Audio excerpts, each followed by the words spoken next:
Et salut, bienvenue dans cette quatrième session où on va faire du GraphQL avec .NET et Hot Chocolate. Évidemment, je vous invite à commencer par regarder la première vidéo de la playlist qui s'affiche juste en haut.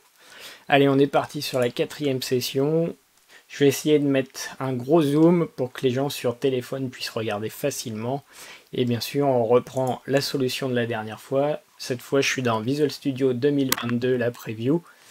Et on va essayer de voir ce qu'on nous propose pour cette quatrième session.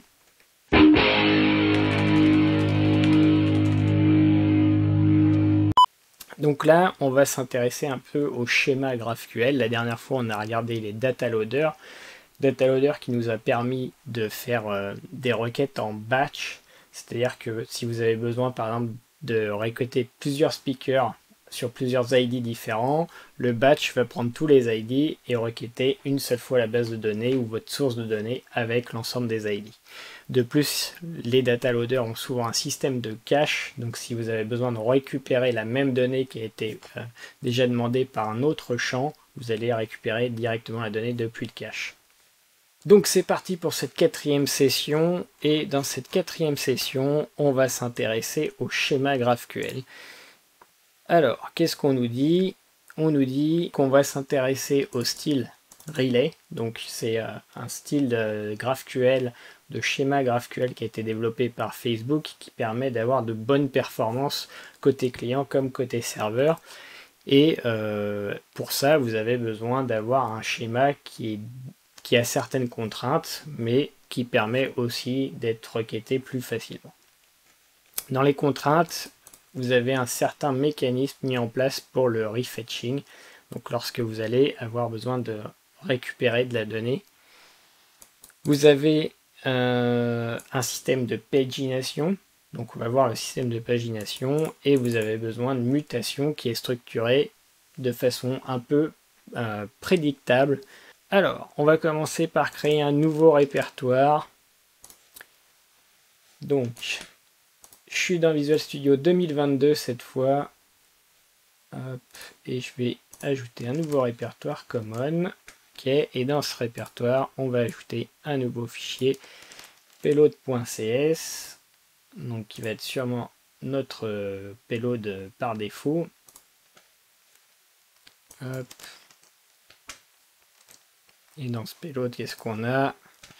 Une collection. Tac. Alors, il nous faut un user error, donc je suppose qu'on va le créer tout de suite. Et en fait, le payload prend une liste de user error.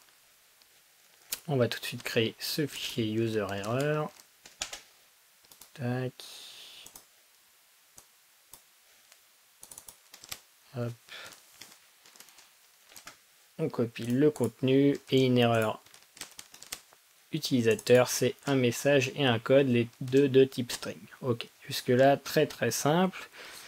On va créer un nouveau dossier speaker.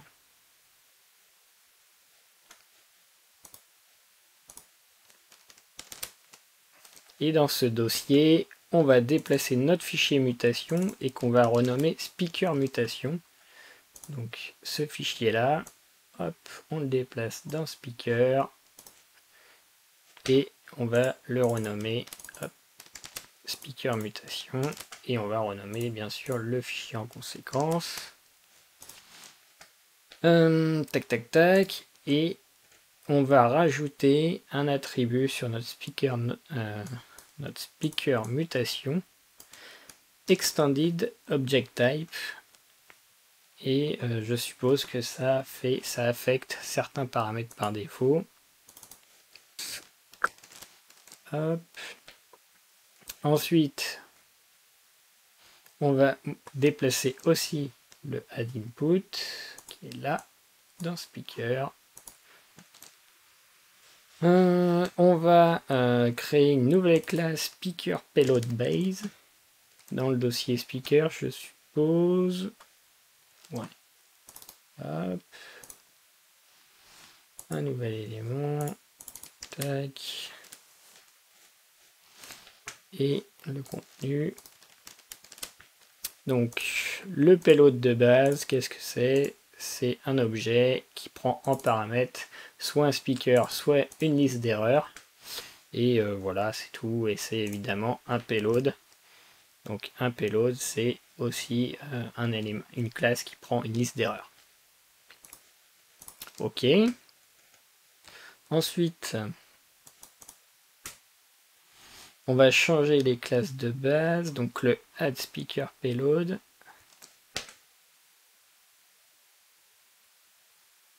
Le add speaker payload qui est là, on va en faire hériter de speaker payload. Tac. Et bien sûr, il faut passer les bons paramètres. Donc là, toute cette partie-là est maintenant dans le payload de base. Ah.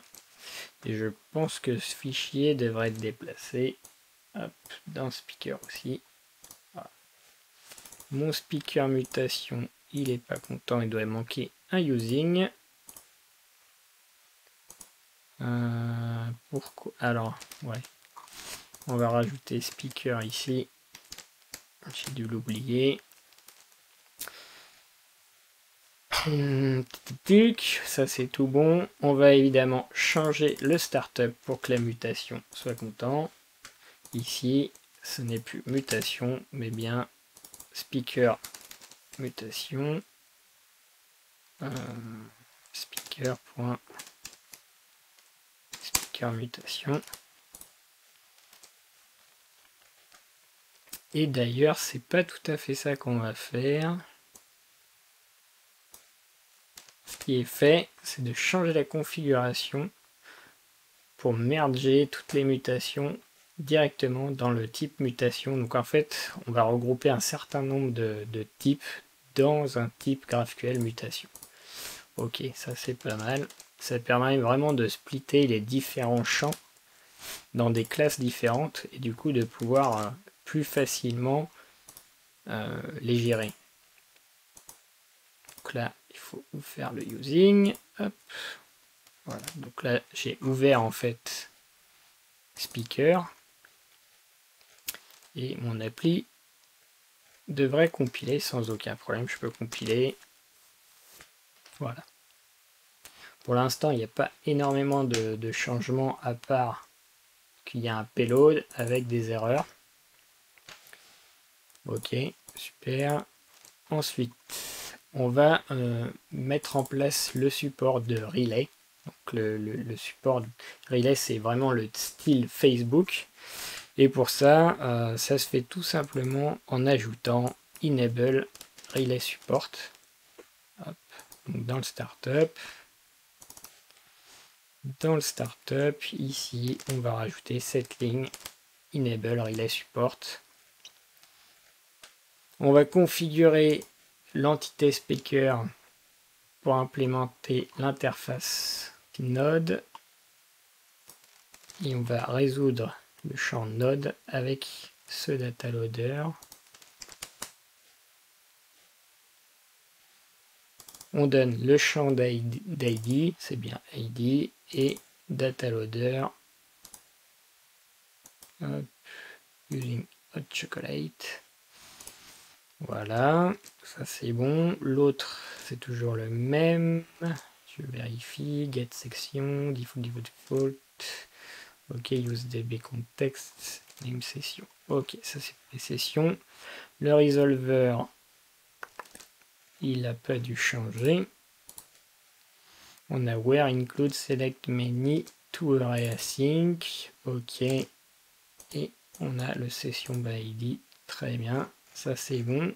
Alors, qu'est-ce qu'on nous explique? Qu'on implémente l'interface Node et qui définit le champ ID comme l'ID de notre entité, exact. Et bien sûr, l'ID est utilisé de façon générale comme ID, en plus du nom, d'accord. Et on utilise resolve Node pour pouvoir charger par ID. Donc, voilà, avec le contexte l'ID et bien sûr Node data loader. Alors, dans la query, on va annoter l'ID avec un attribut ID. Query, tac. sur notre speaker, ici, on rajoute un attribut ID qui nous permet de définir ce champ-là comme étant vraiment un identifiant. Donc là, c'est la façon de le faire avec l'attribut, mais on peut aussi le faire avec des API Fluent, si vous préférez utiliser des API Fluent. On va lancer le projet. Bon, je vais faire un petit F5, c'est plus simple. Là, le serveur est lancé. Hello World. On va aller sur Banana. Et on va voir ce qu'on nous propose de faire comme query. Alors, on ne nous propose pas de faire de query, mais tout simplement d'explorer le schéma. Tac. Node. Ici, je retrouve bien Node. Dans Node, j'ai Speaker et j'ai ID qui est de type ID. Ok, on va continuer. On va modifier encore un petit peu le schéma. On va rajouter des types attended, track et session. Et on va utiliser les data loaders. Donc, on va commencer par ajouter les data loaders qui manquent dans le dossier data loader. Hop, on va fermer ça. On va arrêter le debug. Voilà, c'est éteint. Alors, dossier data loader, nouvel élément. Hop, le data loader pour les attended. Alors, qu'est-ce qu'il fait? C'est bien un batch data loader. Donc, on va essayer de récupérer tous les ID et de charger tous les ID en une seule requête. On utilise la factory pour le DB context comme avant. Et ici, on fait bien un where key contains ID. Donc on va charger en fait une liste d'ID. Et on va transformer ça en dictionnaire. On fait la même chose pour le track by ID. Donc là, à chaque fois, c'est la même chose. Hein. Hop. Pareil, un batch data loader, factory, on utilise la factory, on fait un where sur les ID et on transforme en dico. Tac tac tac, donc ça c'était track. Ensuite, on va ajouter les types qui manquent, donc attended type, hop. Ajouter, nouvel élément, mince.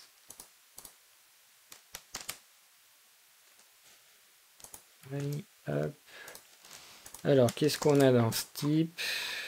On retrouve l'implémentation de l'interface Node, le session attended, avec un resolver, attended resolver, qui est juste en dessous, et qui lui va faire une résolution par ID, ici, et qui va récupérer les sessions attended, et faire un select, etc. Ok, très bien. Tac, le session type.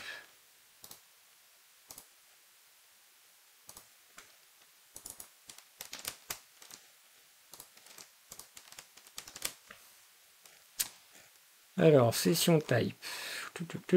On a toujours le node, évidemment. On a un champ session speaker, session attended, track et track ID. Et on a le resolver qui va bien. Donc, un resolver qui va s'occuper des speakers par ID, des attended par ID et des tracks. Et enfin, le track type. Hop, ajouter, nouvel élément. Voilà. Ajouter, nouvel élément. Tac. On copie. Donc ici, l'implémentation de Node. Et on a un champ session. Donc dans track, vous allez avoir les sessions. Et vous avez votre resolver qui est ici, qui va aller chercher les sessions dans le DB context. Tac, tac, tac. Ensuite, on va déplacer query to speaker et on va renommer ça en speaker query. Hop. Hop, on renomme la classe en même temps et on le déplace dans speaker. Et on va changer le namespace. On rajoute sur la classe l'attribut extended object type de hot chocolate. Donc là aussi, ça va permettre de remonter ce type-là directement dans le type query GraphQL. Et ça, on l'avait déjà fait, donc c'est tout bon. Voilà. Dans le startup query, on va rajouter une extension. Tac, query. Hop. Voilà. Hop.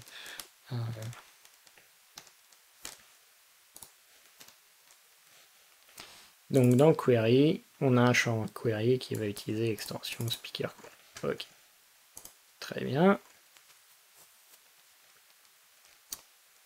On enregistre les types. On a 4 types normalement.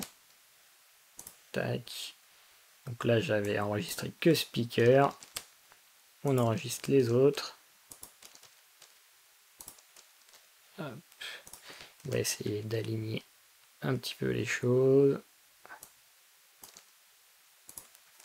Tac, voilà. Lui. Ok. Une fois qu'on a enregistré, bah, on a fait notre schéma et normalement, on devrait avoir tout qui fonctionne.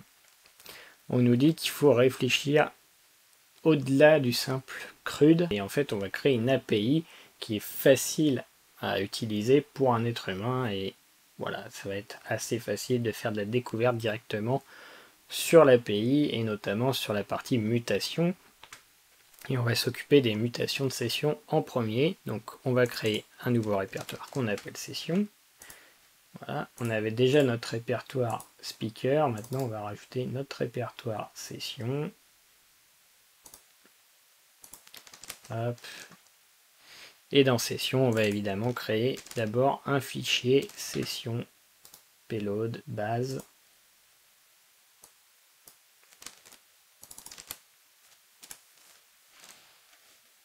Qui aura à peu près le même contenu que pour speaker. Donc soit, ici ça prend pas un speaker mais bien une session, soit une liste d'erreurs, tout bêtement.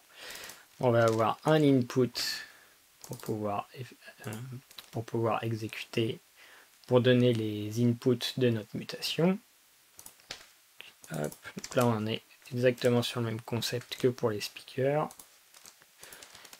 Et cet input, c'est un record qui prend un titre, une string pour l'abstract qui est optionnel et une liste de speaker ID.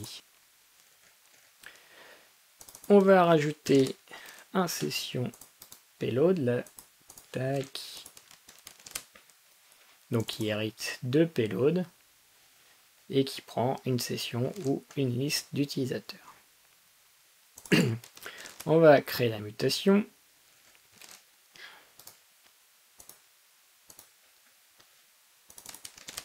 Hop. La mutation qui étant évidemment le type mutation, donc on va bien regrouper la mutation du speaker et la mutation des sessions au sein de l'objet mutation. Toujours le db contexte, quelques vérifications sur les inputs, et c'est là qu'on va rajouter nos user errors, et on va tout simplement ajouter la session et sauvegarder dans le db contexte d'Entity Framework. Ok, très très simple. Évidemment, dans le startup, il faut enregistrer cette extension, cette mutation. Donc on retourne ici et on peut rajouter notre mutation de session. On ouvre le namespace. Voilà, c'est bon. On va ajouter un autre input. Hop. Nouvel élément.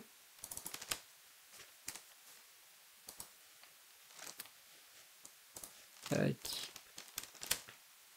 Donc ici, on a des sessions schedulées en input et on va passer un ID de session, un ID de track et des dates. Donc là, c'est pour programmer une session. Donc c'est une nouvelle commande, finalement, une nouvelle mutation. Et hop, il nous faut un nouveau payload associé. Et sur ce payload, qu'est-ce qu'on va retrouver? Devinez. On va évidemment hériter de session payload base qui prend soit une session, soit une liste d'erreurs. Ah non, ici juste une erreur. On va créer la mutation qui utilise évidemment cet input. Et on va changer le fichier de mutation de session pour rajouter une autre mutation qui est schedule session, donc programmer une session. Ok, on fait pareil pour track, on va créer un nouveau dossier track. Là, on commence un petit peu à comprendre la logique. Hop. On a notre payload de base.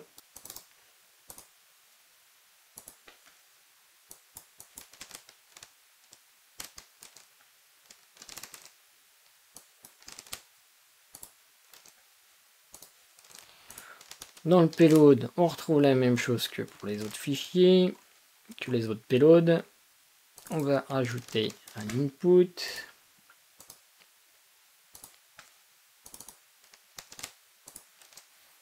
Cet input, il prend en paramètre uniquement un nom. On va rajouter un payload pour la mutation d'ajout.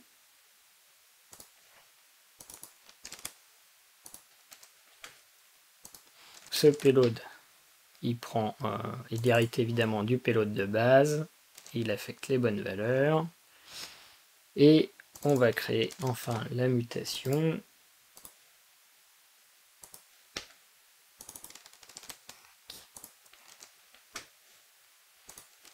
La mutation qui a finalement une méthode addTrack qui prend un addTrack input et qui renvoie le payload associé évidemment, et ça fait juste un enregistrement du track dans le contexte actuel. Ok, on n'oublie pas de changer, de rajouter une extension dans le startup. Hop. Ça c'est bon. On va créer un nouvel input pour pouvoir renommer un track si besoin. Hop. Tac, nouvel input, vraiment un input tout bête. On prend l'ID actuel de ce qu'on veut renommer et le nouveau nom. On crée le payload pour associer à cet input, donc pour la sortie. Hop. Tac. Voilà. Et puis on va rajouter la mutation dans le fichier de mutation. Hop, deuxième mutation. Ici, le rename du track. Tout est bon, on peut lancer le projet.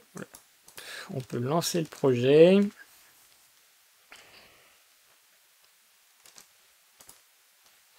Non, on a oublié quelque chose dans le startup. On a oublié un using. Hop, je lance le projet. Parfait, le serveur démarre. On va sur GraphQL. Et qu'est-ce que j'ai? J'ai des mutations. Alors, je pense qu'il faut rafraîchir quand même. Voilà. Je retrouve mes mutations. J'ai le add speaker, add session, schedule session, add track, rename track. Ok, toutes mes mutations sont bien en mutation. Et dans query, je retrouve l'interface node et speaker, deux fois des queries sur les speakers. Ok, donc ce qu'on me dit maintenant, c'est que c'est bien d'avoir des versions de champs au singulier, mais c'est encore plus pratique finalement d'avoir des versions de champs au pluriel sur lequel on va effectuer des actions de collection et sur lequel on va pouvoir proposer une sélection de plusieurs ID en même temps. Donc on va modifier notre requête qui est dans Speaker Queries et on va modifier le champ Speaker en utilisant le nom Speaker by ID.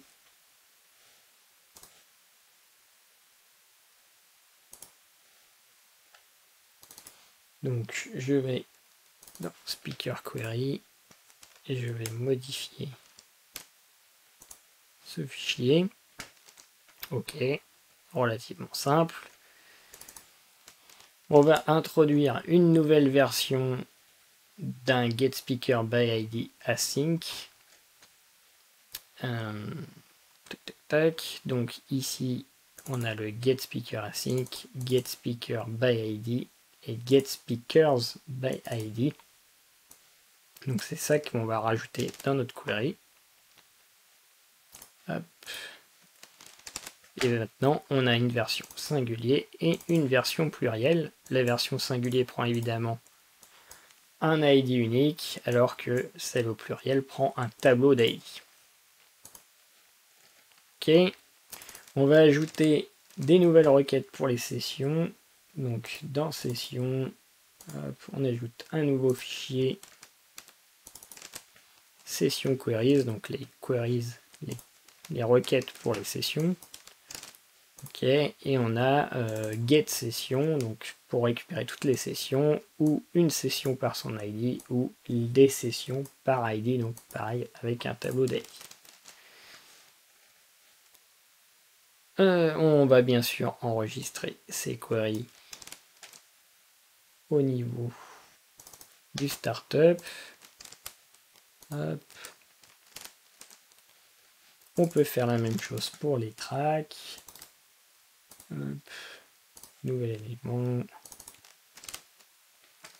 Là, on va rajouter nos requêtes. Ici, qu'est-ce qu'on a? On a une méthode pour récupérer toutes les sessions, toutes les tracks, pardon. Les tracks par name, les tracks par names, donc plusieurs d'un coup. Par ID, la même chose, une ou plusieurs. On enregistre ce type de requête dans Startup. Ok. Et puis on peut lancer notre projet. Tac.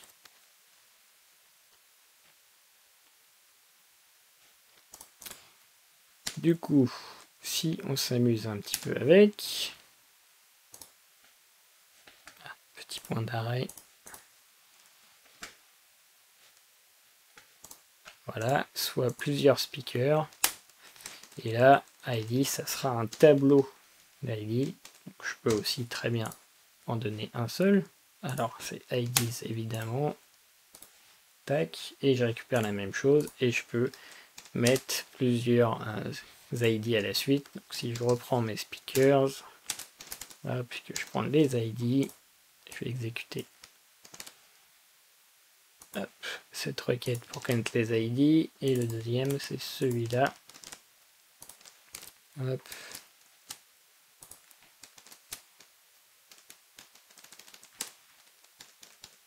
Hop.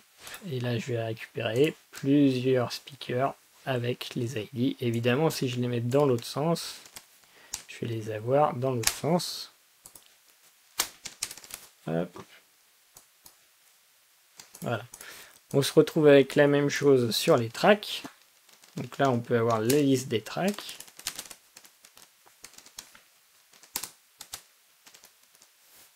Avec leur nom. Pour l'instant, il n'y en a pas. Du coup, on peut se faire une mutation. On va ajouter une nouvelle track. Ça prend en paramètre tout simplement un nom qui est une string. On va appeler track 1. Et ça me renvoie en payload la track qui a été créée ou l'erreur. Et dans la track, je vais avoir bien sûr l'ID, le nom qui va correspondre au nom que j'ai donné et possiblement une liste de sessions. Et dans la session, par exemple, je vais prendre l'ID. Si je lance ça, Tac.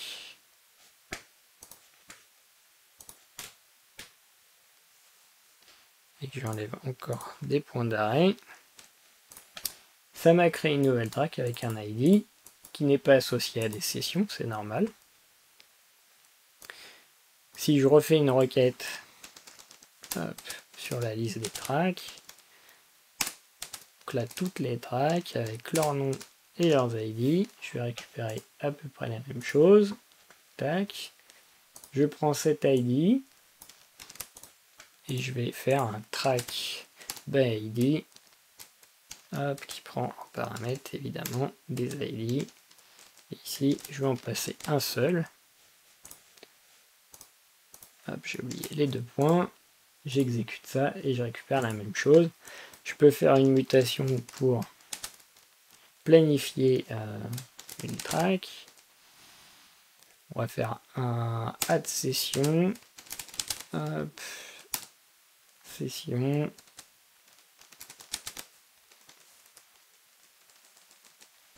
Add session qui prend en input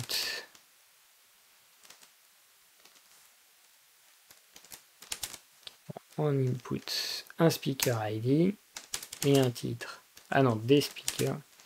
Hop. Speakers IDs. Donc là, il faut que j'aille chercher les ID de speaker et qui prend en deuxième paramètre. Alors l'ordre des paramètres n'est pas important. Hein. Qui prend en deuxième paramètre soit l'abstract, soit le title, sachant que l'abstract n'est pas obligatoire.